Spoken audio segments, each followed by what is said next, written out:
Terima kasih Dato' Yang Dipertua yang telah memberikan peluang kepada saya untuk memberikan pandangan saya mengenai RMK 10. Sebelum saya memulakan ucapan saya ingin menyatakan bahawa RMK 10 yang telah dibentangkan oleh Yang Amat Berhormat Perdana Menteri adalah satu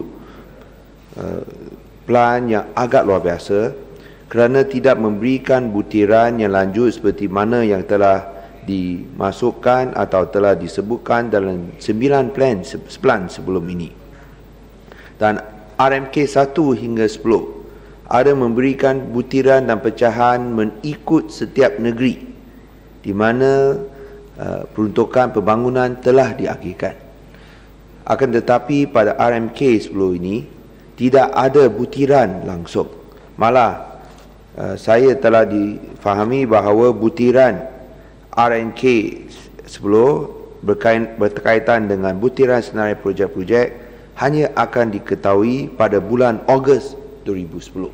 Kalau begitu, saya ingin mencarakan di sini bahawa kita dibenarkan peluang kedua untuk membahaskan dengan lebih terperinci RMK 10. Kerana tanpa mengetahui dengan lebih mendalam projek-projek yang akan dilaksanakan, macam mana kita boleh laksanakan atau mencapai sasaran RMK 10 yang telah dicernakan dengan panjang lebar oleh Yang Amat Berhormat Perdana Menteri sebelum ini.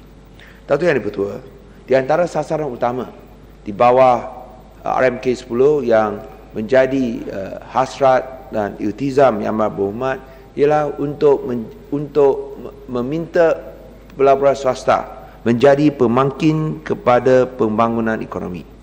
Di antara sasaran utamanya ialah sumbangan daripada pelaburan swasta peningkatan sebanyak 12.8% untuk tempoh masa RMK 10. Itu adalah satu sasaran yang amat mencabar. Kerana sebelum ini di bawah RMK 9 peningkatan pelaburan swasta hanya setakat 2% saja. Dan kalau kita hendak mencapai 12.8%, itu menunjukkan peningkatan 6 kali ganda. Dan saya rasa belum tercapai di mana-mana negara, termasuk juga dalam sejarah Malaysia. Dan kalau kita lihat angka-angka yang dicanangkan, iaitu sekiranya hendak tumbuh sebanyak 12.8%, supaya dapat mencapai tahap 115 bilion ringgit dan menjadikan sumbangan kepada GDP kepada 13.9%. Saya rasa itu adalah suatu angka yang amat susah kalau berbanding dengan 10.1% pada tahun 2009. Kerana kita harus ingat bahawa sumbangan yang paling tinggi sebanyak 36.3% kepada GDP hanya tercapai sebelum krisis kewangan pada 1997. Dan saya rasa tanpa projek-projek terperinci, tanpa satu rancangan yang menyeluruh, saya rasa susah untuk mencapai sasaran sedemikian. Walaupun demikian, di sini Dato' Yang Dipertua, bagi pihak Pulau Pinang, kita ingin menyokong usaha yang dicuba dilaksanakan oleh Yang Amat Berhormat Perdana Menteri. Kerana kita memang bersetuju tidak ada jalan lain kalau kita hendak memastikan pertumbuhan ekonomi boleh mencapai sasaran yang diharap-harapkan. Kalau kita hendak menjadikan GDP per kapita kepada $15,000 seperti mana yang diharapkan berbanding dengan $7,000. Dato' Yang Dipertua, RMK 10 sebenarnya adalah satu dasar sosial ekonomi yang memberi kesan kepada semua rakyat.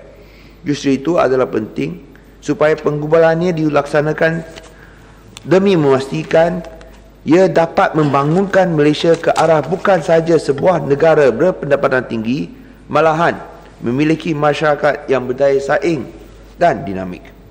Pengurbalan sebuah model ekonomi yang baru perlulah berteraskan kepada prinsip demokrasi, keadilan sosio-ekonomi, kesamarataan peluang ekonomi dan kebebasan. Tindakan afirmatif berdasarkan keperluan mestilah memberi keutamaan kepada golongan yang miskin dan yang paling memerlukannya tanpa mengira latar belakang kaum, agama, geografi dan ideologi. Dengan kata lain, kita mesti pastikan bahawa RMK 10 adalah pro-growth, pro-job dan pro-poor. Sekiranya tidak boleh memenuhi ketiga-tiga objektif ini, malah saya rasa ia tidak akan mencapai hasrat menjadikan ekonomi Malaysia dapat berdaya saing dan dinamik. Dalam aspek ini, tentulah pembangunan modal insan adalah yang paling utama sekali. Kita hendak bertanya, mengapa sebelum ini hanya pada tahun 71, hanya lebih kurang 10,000 sahaja warga Malaysia yang berhijrah ke negara lain. Tetapi sekarang jumlah beliau telah meningkat sampai ke jumlah yang amat menggerunkan, iaitu 1.5 juta rakyat Malaysia sekarang berhijrah ke luar negara untuk mencari nasib mereka. Dan bukan sahaja yang bilangan besar ini terdiri daripada golongan bukan Melayu, malah juga ada satu golongan Melayu yang kian meningkat.